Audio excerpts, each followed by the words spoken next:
Nice to meet you. Nice to meet If you you. will, just hold my hand, sorry, shake. Oh. Y'all turn your speakers on. I'm shaking you and you on to.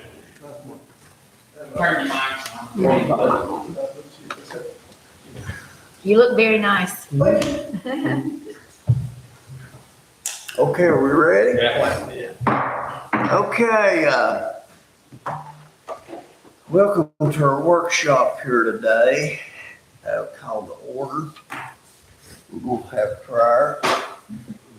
Thank you, Lord, for this day. We've got decisions to make.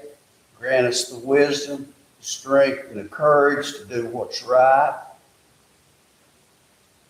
Help us to control this town and do everything we can possible for the residents in it, and take care of them and spend our money wisely, and to recognize it all comes from you, Lord. We just buy the accessories. Amen. Amen.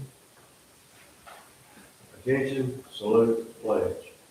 I pledge allegiance to the flag of the United States of America and to the republic for which it stands, one nation, under God, indivisible, with liberty and justice for all. Absolutely.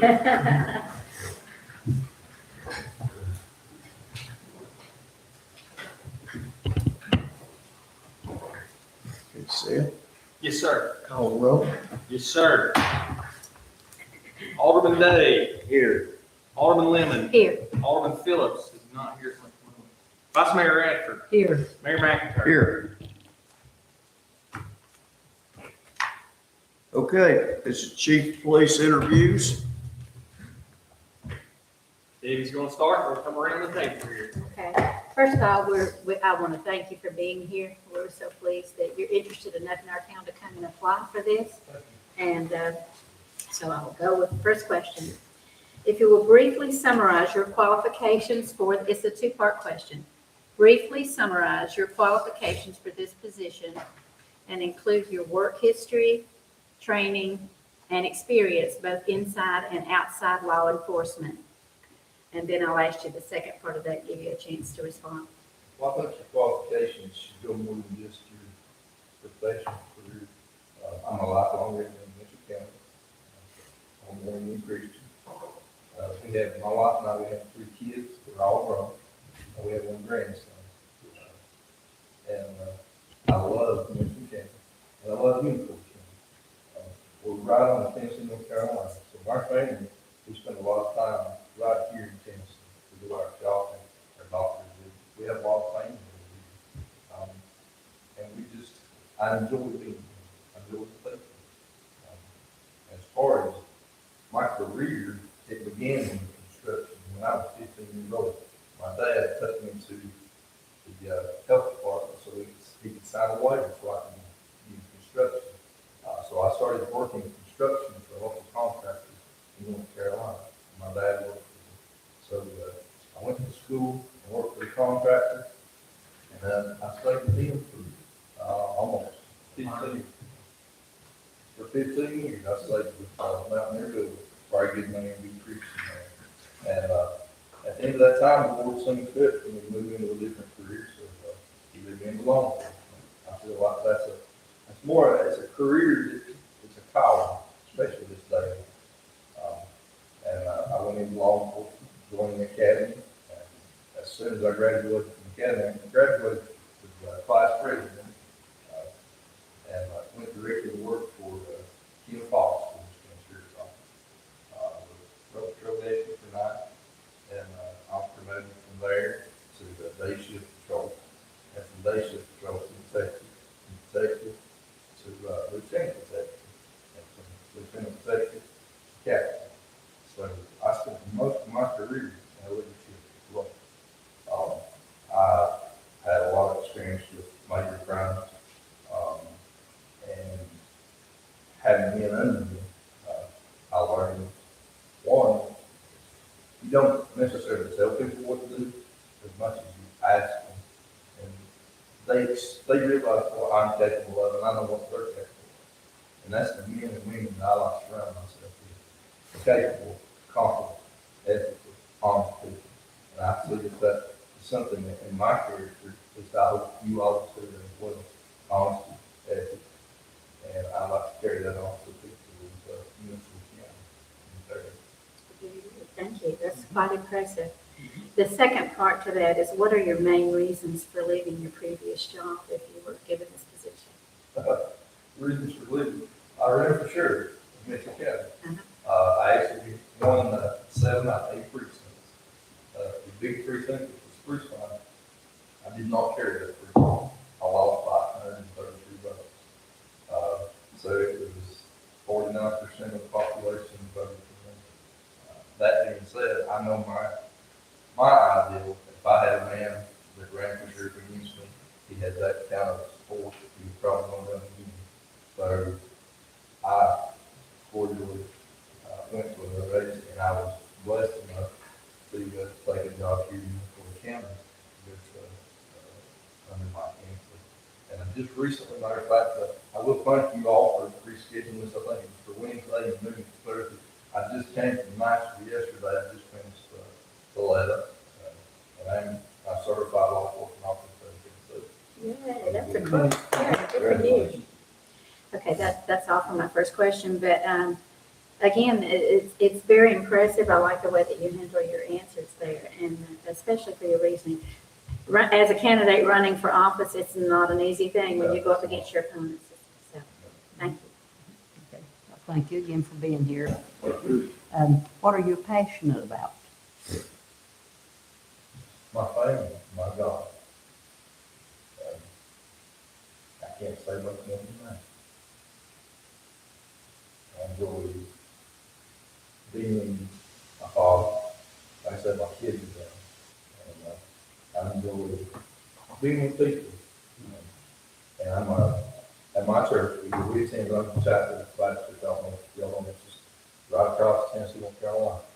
Matter of fact, our pastor is from Tennessee. A lot of our congregations is from Tennessee. It's a small church. I'm a Sunday school teacher, adult Sunday school teacher. I'm just passionate about life. I love God, I love being here and serving the fellow life. Thank you. Okay, what are your thoughts about the town of Unicoi? I think the town of Unicoi has a lot.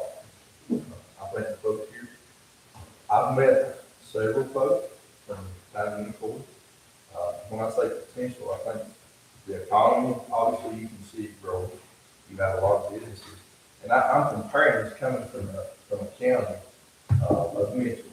Mitchell County has some industry, but not, to me, not the same that Unicoi does. Unicoi is up and coming town. I think the hospital is supposed to be coming in. I know that you have Walmart, you have these businesses, and the businesses, y'all are doing a great job, by the way, of enticing businesses to come in.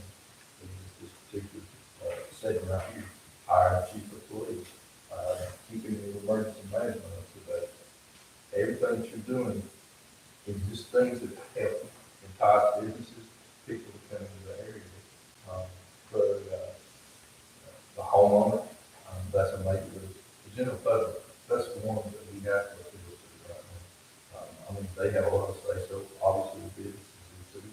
And it's something that we need to consider for the police work. Everyone's important. You have to take everyone into consideration. You have to listen to what, unfortunately, what Walmart says, you have to kind of work with them, and then obviously the town, the people, just working, getting out, being seen, knowing. If you all are going to bring the pastor, that's great. Thank you very much.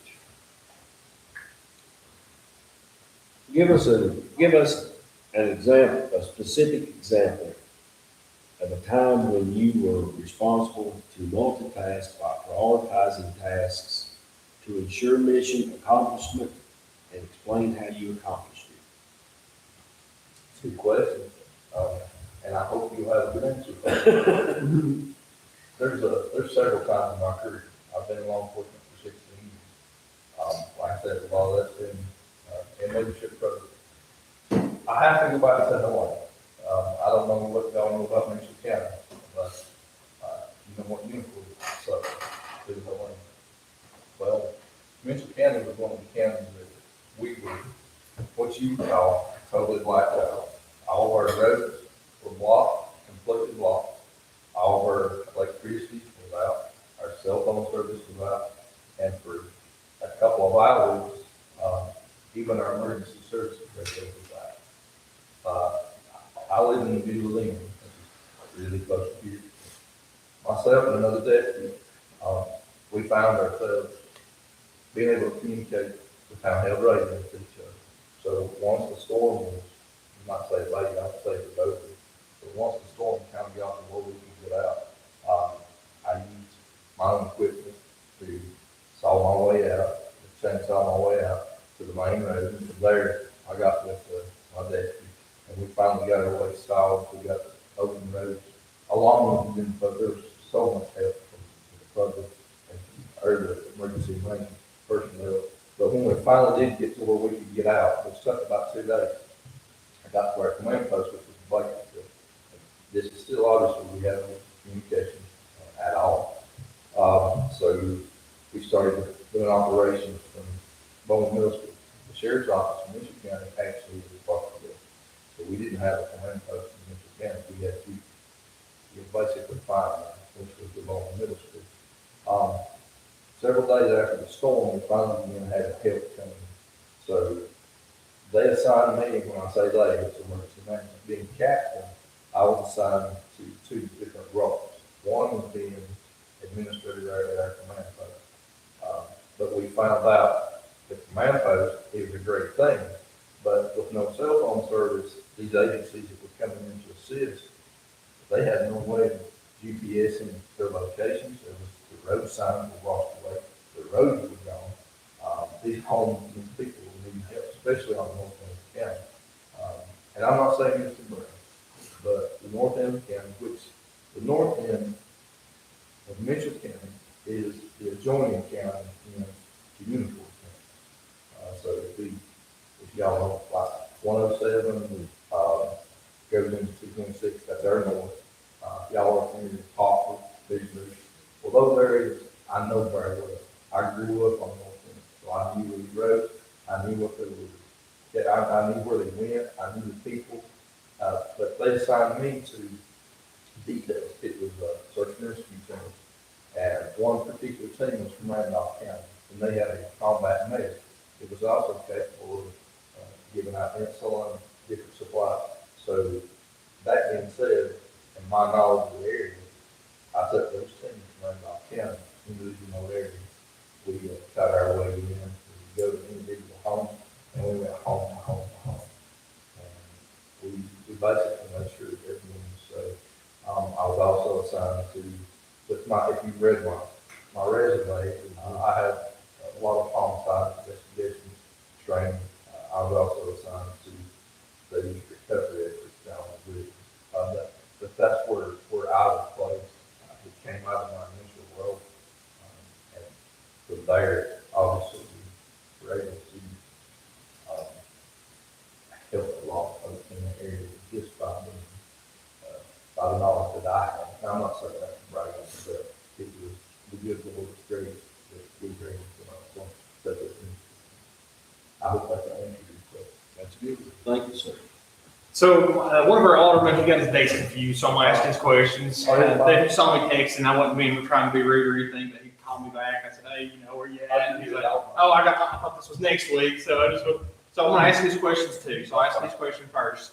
And if you just wanna point back to the situation you just gave us, that's fine too. But his question was, tell us about an incident that occurred in your current position in which you showed leadership in a very difficult situation. What was the outcome?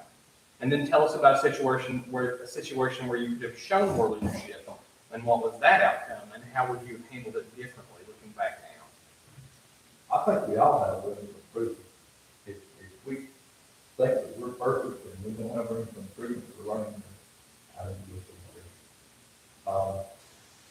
I'll give you this particular insurance out here. I lost the race for sure. And I was blessed enough that I didn't stop at that. I continued on. I've never missed one day of work since the election.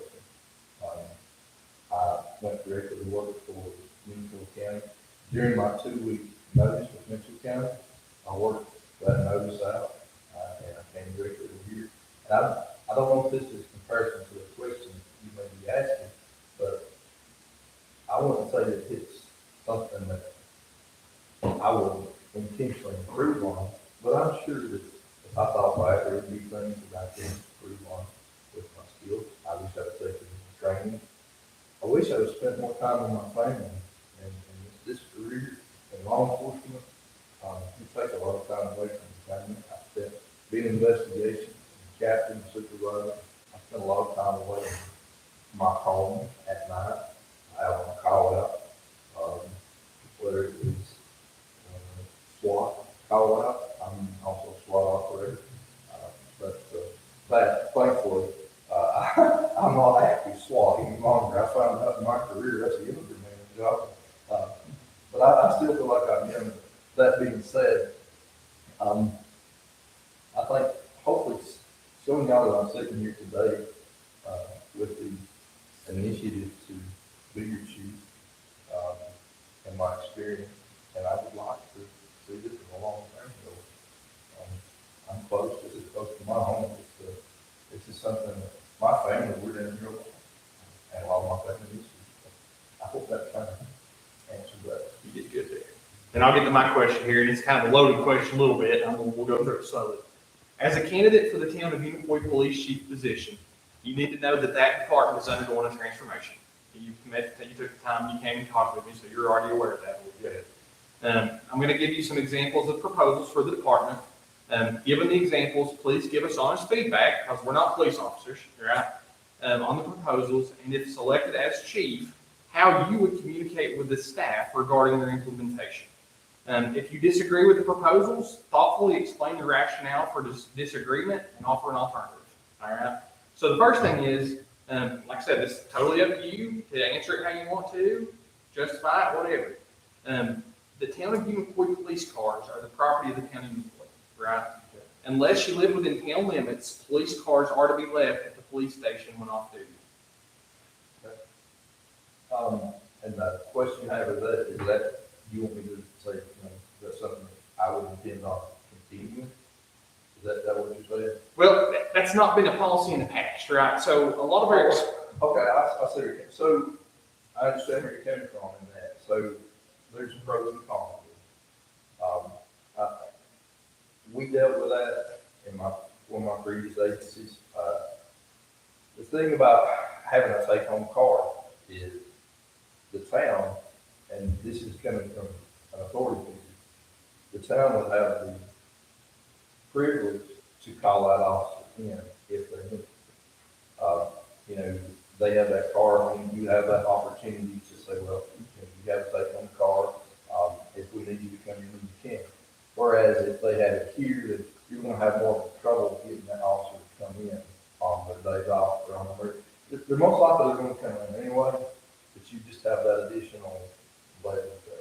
I saw that when an officer has their own vehicle, they have a tendency to take care of it.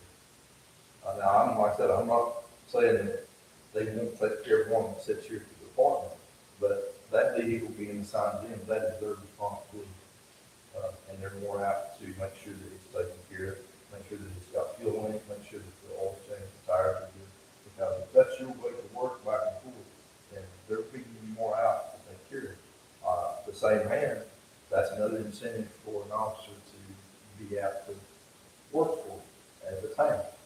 You think about the expense that you're going to have with your own vehicle driving back and forth. You're going to have to take that into consideration if you apply for that position as an officer. The pros to the town having a vehicle to stay here, obviously, you don't have to worry about that fuel for that officer going home if he lives within a reasonable amount of distance from home. You don't have to worry about, is it going to be damaged outside the city limits, the liabilities entailed there. Just from my experience, for instance, Spruce Run, and Bakersville, I don't know if you know this town well or not. Both of those agencies at one time, they had the same policy. Their cars, with the exception of supervisors, their patrol cars stayed at the agency, and now just came in and traded out. I think over time, they kind of went away from that somewhat. I think like the Spruce Run, their patrol cars, the patrol officers, they do contribute to this. That way they have them all the time, they don't have to purchase from the vehicle. And it depends there again on how many options you've got. If you've got like a full shift, you're talking about a day and night mid-shift, and those vehicles are constantly running. Obviously, you're gonna have more wear and tear, so you're gonna have to replace the vehicle. But that again, it depends on the amount of officers and how much coverage. So would there be a situation like, if we've not implemented this policy, but if we did, would that be a deterrent for you taking this position? No, I don't think so. I think, I'd be understanding, having a vehicle that you can drive home, obviously, that's a big, a thumbs up for anyone. When you think about it, driving your own vehicle, that's a lot of expense. I wouldn't say it would be a definite thing, but it wouldn't for real. I mean, I'll be honest with you. And so then the next thing to that is, and we talked about this briefly when you were in my office, but we've got a tentative budget here and a schedule, right? And like I said, I'm not a police officer or anything like that, but we've had a problem in the past where we're not sure when our officers are working. And that's not good. We don't know when coverage is or anything like that. So we're going away from all these part-time police officers and having 3 full-time officers. And I've got a schedule here, right? And we want the police chief to be able to do this eventually, right? But for right now, I've got a tentative schedule here. I want you to look at this and look at everything and see what you think. And like I said, you've already had time to come to meet with me, which is ahead of the game a little bit. And I would say this to y'all, what you're saying. As my previous position as captain, I worked directly with the finance department. And that was one thing that I found a benefit, not just to me, but to them as well. When you work with your finance department directly, that burden of that budget is not necessarily instilled upon one individual. We work together, and we would have budget meetings once a year. We would sit down and we could compare the past year's budget and incorporate it into the upcoming budget. So in other words, if say you spent, say, $150,000 on a vehicle, let's just give them out.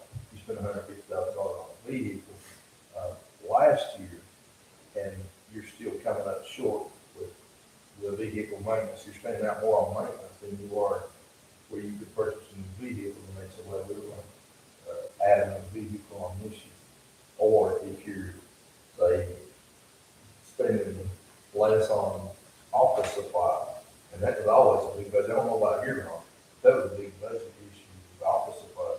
And I think a lot of agencies are just throwing everything into office supplies, and the budget moving up. So things that you can, equal out to help transfer money, because money is a big issue. I don't care who. The town, they operate on one county, operate on budgets. And you have to stay with that budget, or try to anyway. This year alone has been really hard on everything, especially like at a law enforcement agency. When gas goes from, what was it, like $2 and something, to almost $5, that's hard to accommodate.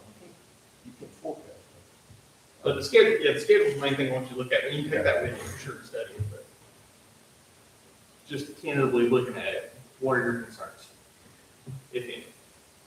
I would probably have to go home and look at it. That's fine, But that's fine. as far as the schedule itself, is what you're talking about. Right.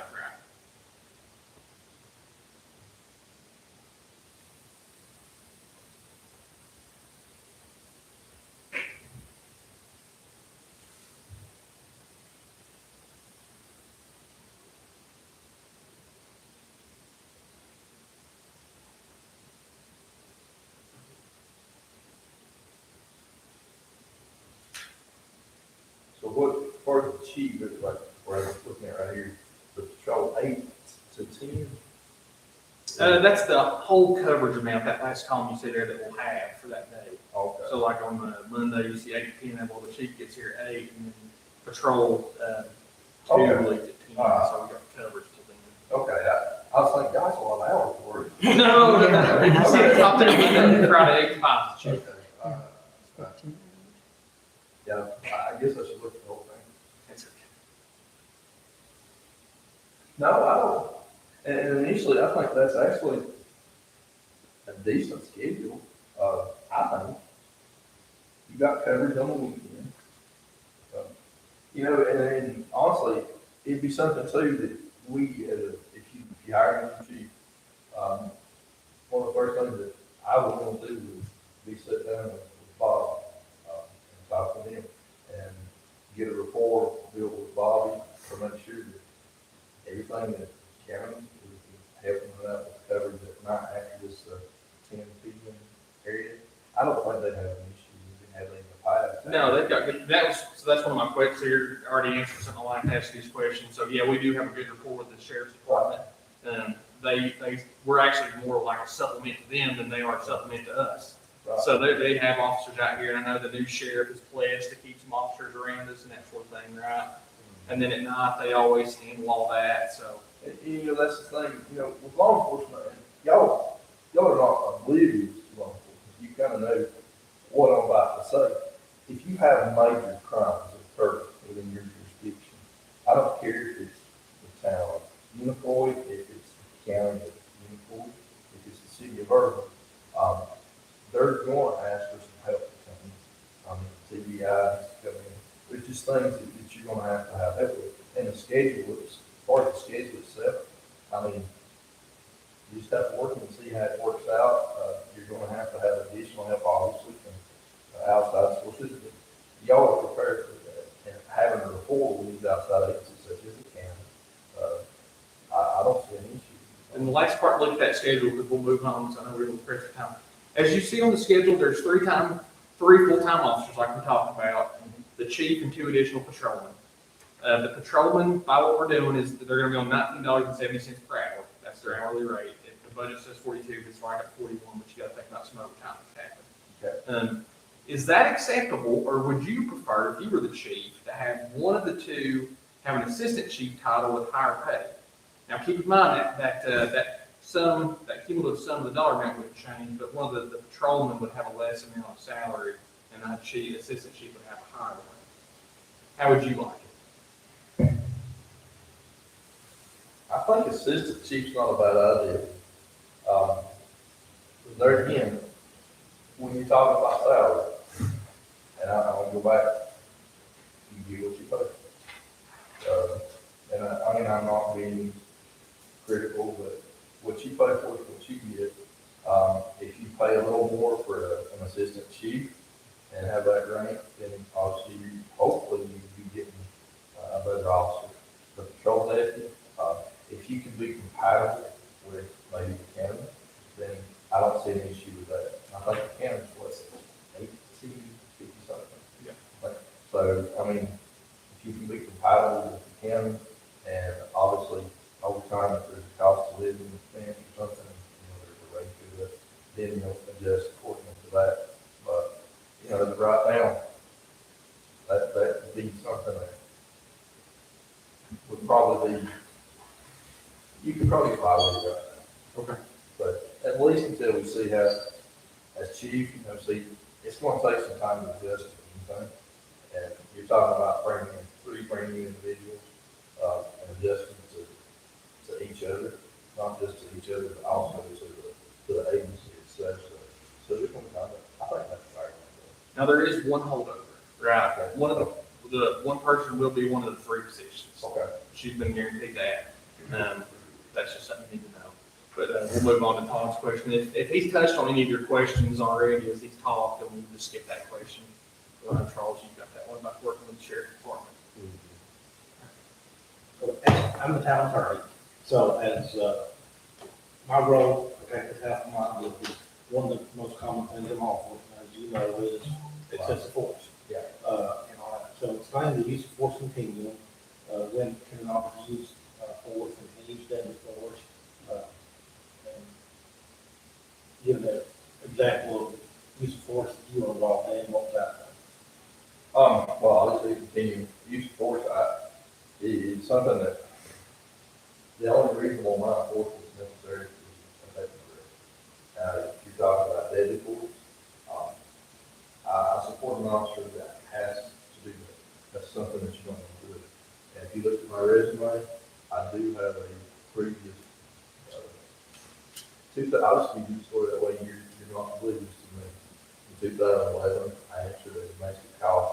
I pulled in behind the sheriff of Mitchell County, he answered the call. As he walked up to the door, I followed him in. I heard someone cussing, sound like a drunk cuss. And as I went around the corner of the house, this was a brick home. I was encountering an individual. He had a 38 revolver, he had the clips right here. And as I came around the corner, I didn't have much time to talk. What are you doing with the gun? He pulled the gun out, he stuck it in my face, and pulled the trigger. I was shot one time in the ear. Well, so this here, sorry, I'm not Donald Trump, but I was shot in the ear. I don't know if he shot first or if I shot first.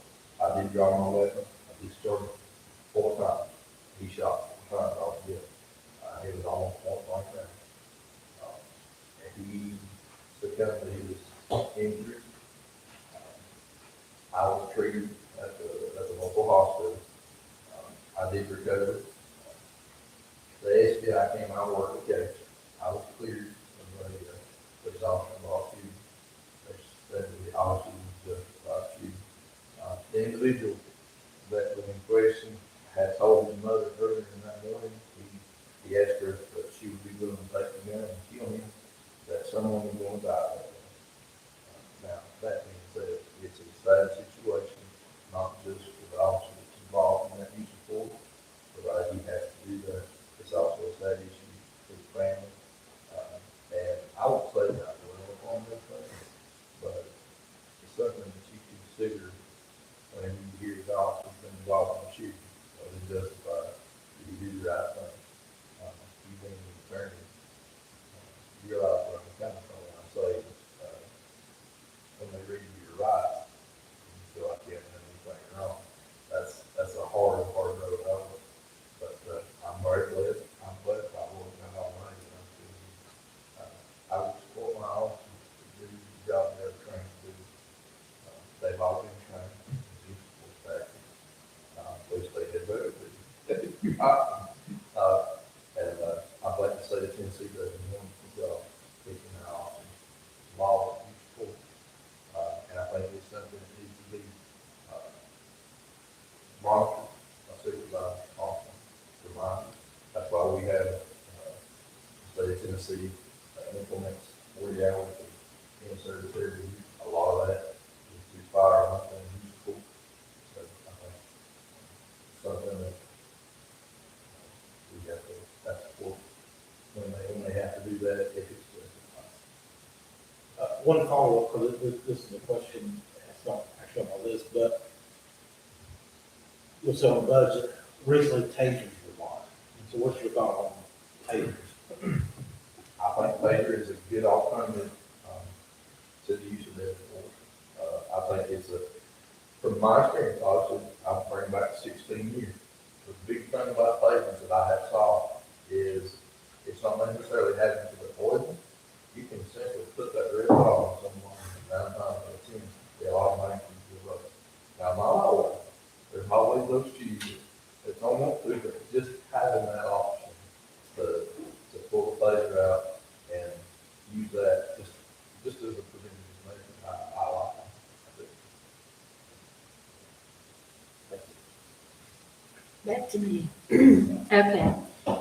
Mr. Hobson, if you could name 2 characteristics that you possess that you feel make you a good law enforcement officer and 1 weakness, and then give a specific example of how you have used each characteristic effectively in your career, and then explain how you would improve on any weakness that you could perceive. I would hope to say that honesty and integrity are things that I possess, and you can't really elaborate a whole lot on them. Those are just things that you either have or you don't. my weakness would be, I don't like, I don't like profanity, um, and the use of it.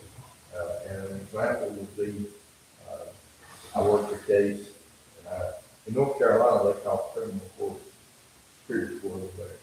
So I was working a case, it was a rape case, it was a 15-year-old girl, and we seized a lot of pornographic material while on the stand. And under oath, the defense attorney asked me to read out a list of that pornographic material that we had seen. And I would come to the word that was listed on the procedure form that we had, and it was 50 stuff. And there was 12 person jury seat, and I didn't want to say there was 50 words. And so I would, say, well, it says FD.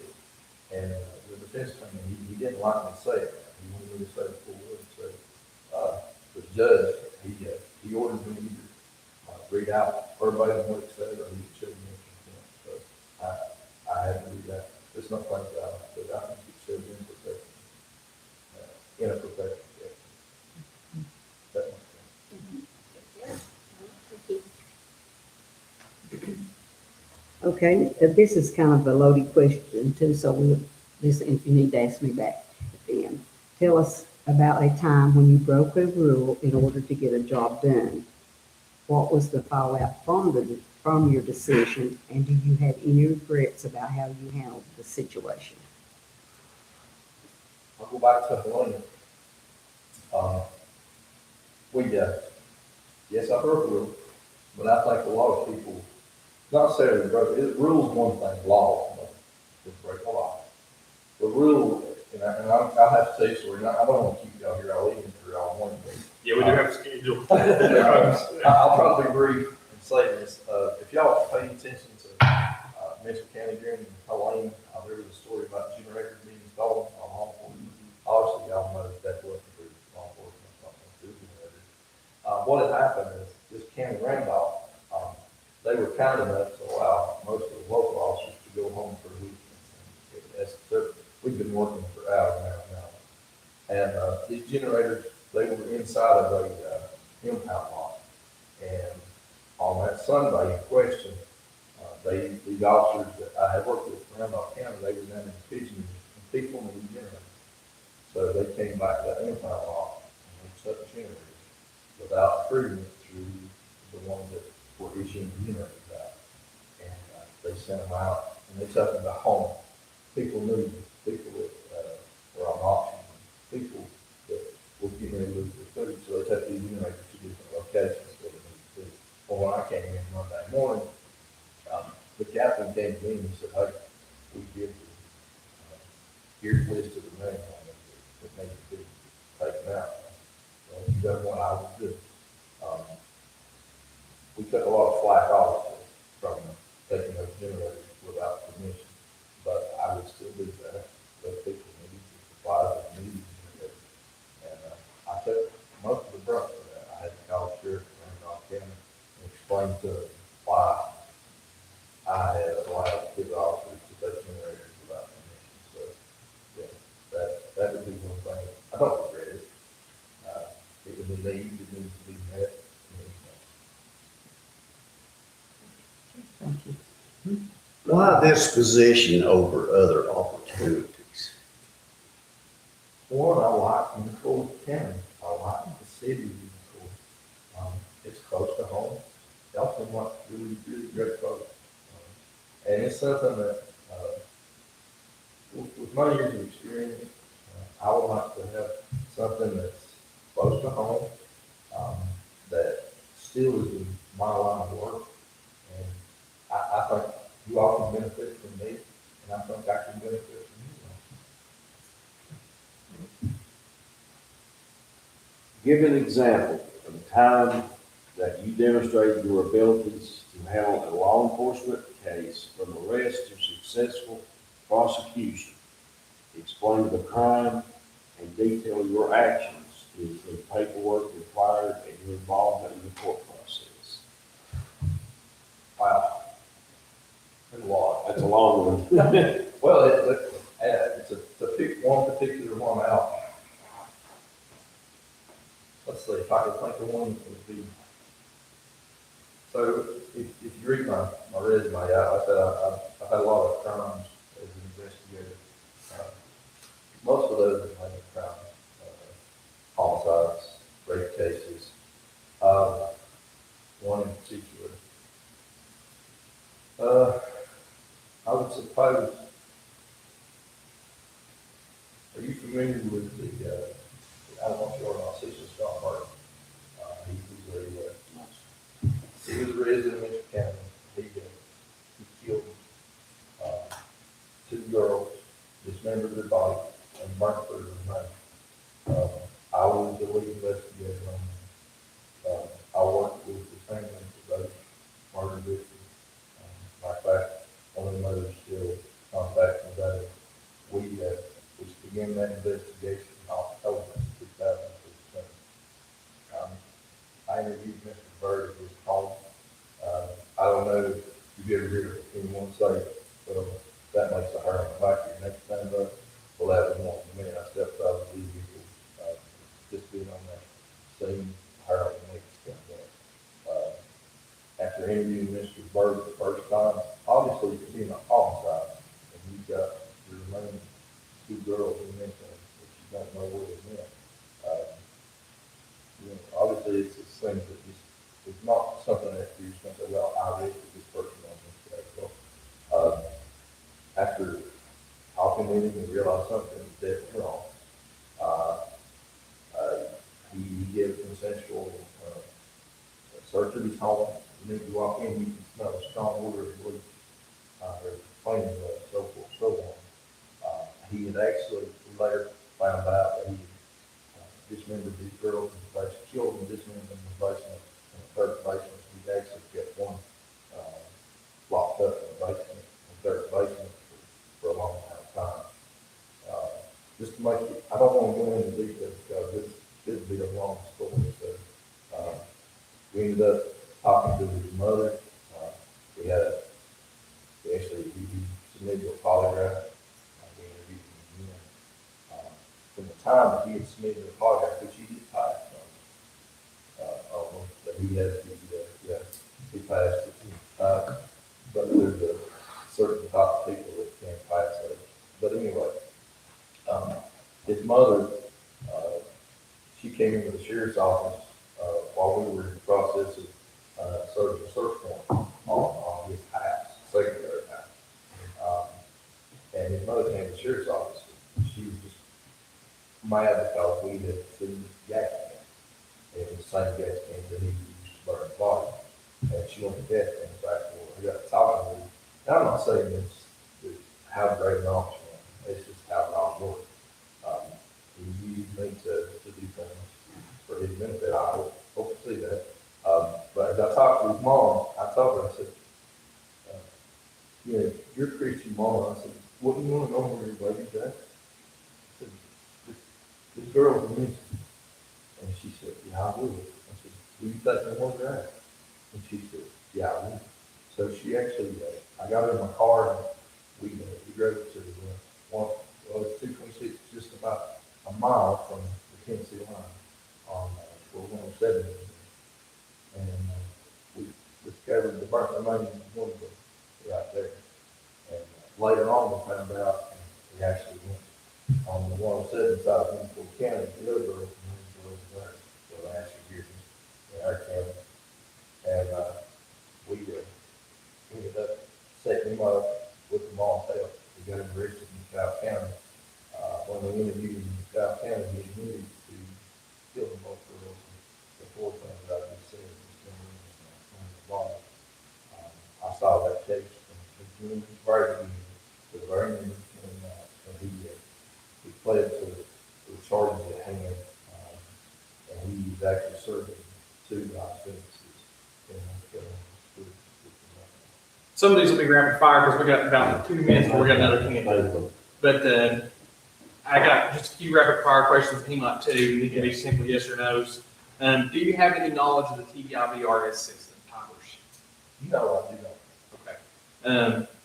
If you're hired, do you have a working relationship with somebody that can come in and do timers for us if needed? Yes, I think so. Okay, that's Next question is, and this one is a little more specific, so maybe a little more than just rapid fire. Citizens of the town have reported traffic safety concerns on their roads. Specifically, Zane Drive has been referred to as a drag strip. The business district in front of Cracker Bees is perpetually driven through at a high rate of speed. Marbleton Road citizens issue similar complaints, and other citizens have made claims, like our gentleman in our audience here, that they've never saw law enforcement enforcing traffic laws or other town ordinances on their road. What measures would you implement to improve traffic safety and enforce town ordinances? Hopefully, we would, place some officers in that area, patrol it from what we're saying. There's a form you can fill out for extra patrol listing and have those officers patrol those areas, as much as they can. With the cooperation of serious officers as well. And I think that helps too. But yeah, just saturating those areas with patrol. Do you have any issues with attending BMA meetings or anything outside of 8-5? They occur once a month, and then we have plan commission once a month. No, I've had to attend county commissioners meetings at my other agencies. too. And delivering verbal reports and written reports and packets, that's no problem. I should, yeah, I hope not. Well, it has been in the past. Oh, They can attest to that. That's all I've got for you. And just quickly, you know, some of the citizens complaints recently have been about drug activity. I don't know the background of the drug activity. When you have a three-man department, what's your initial plan of how you tackle? drug issue, Yeah. just working together, saturation control, working with the county, three men and drug operations. I think you can work with other agencies to help build a bigger rapport and combat a big issue in forming fire. You don't have to have a huge agency to combat drugs, but you do have to have some intel, you have to have cooperation, not just here, but And the last one, this has been kind of a hot topic, both for the public and law enforcement. What's your opinion on flock cameras? I'm familiar with them. I actually like them. We use them in Mitchell County. They're a benefit to, you could put a tag, I don't know if y'all know how they operate, you may or may not, but these flock cameras, they're not intrusive if someone's still alive. They're just monitoring traffic, constantly, tagging, vehicle descriptions. If you have a particular vehicle that you're looking for, you can put the description or that tag number into the flock system, and then it alerts, whenever that vehicle passes that particular camera. We had a lot of success with missing, people. We had several missing girls in a short amount of time. So the flock cameras helped, with the vehicle description that we put into the system, and it will tell you which area they came from and where they were going back to. So yeah, they're expensive. It would probably be something, I don't know if the town would be interested in first. But I did know that program in the county, so it was probably purchase. And just one more thing, because we might have to have follow-up interviews and that sort of thing, ask some more questions, this is part of it. But this is important for everybody here. If we called you in a pinch, because you said you live in North Carolina, right? How long would it take you to get to your office from your house? Is that gonna be driving emergency traffic? No, I'm joking. That's inspires discretion. Depends on the situation. My GPS, says GPS says it's 22 minutes from my house, if I get my vehicle, from my house to the, exit out here. So that's quicker to the police station. Yeah, so, and like I said, it depends on the traffic and the weather conditions, but if it's an emergency and you need to run emergency traffic, obviously, that, you're gonna take a lot of time on that. All right, I think we're good. So like I said, we might have follow-ups and things like that, I'll be in touch with you. Do you have any questions for us? Thank you. Yeah, it's good. Yeah, I know. I know you're on a time limitation. No, I don't have a question for y'all right now. I would like to thank you all for allowing me to sit before you. I just, Lord, will you, and thank you all for And if having you me. can think of any questions, you definitely call me. You've got my card. Yeah, you can call me, like benefit questions, anything like that, between now and whenever we make our decision. You can call me, I'll answer you that. Thank you. Thank you, Stacy. Thank you. Thank you. Pleasure to meet you. Nice to meet you, sir. Yeah, we got a different order champion. I know there's people that back off about that.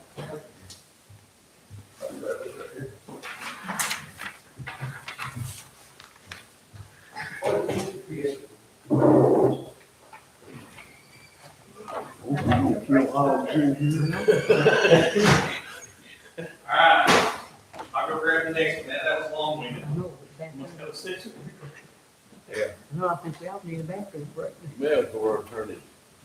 Yeah, we need a bathroom break. Well, is that what you want to do? Have a break? 68. But the way it's going, David, you can ask a question, you go to the bathroom, we'll still be. If it gets too warm, we'll turn it back on, okay? You think it's too warm? I guess we went through the last one, just squeeze in, right? Can't make it.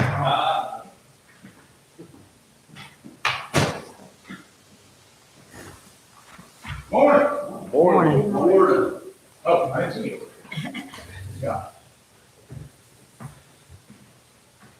Before we get started, can I pass y'all out something?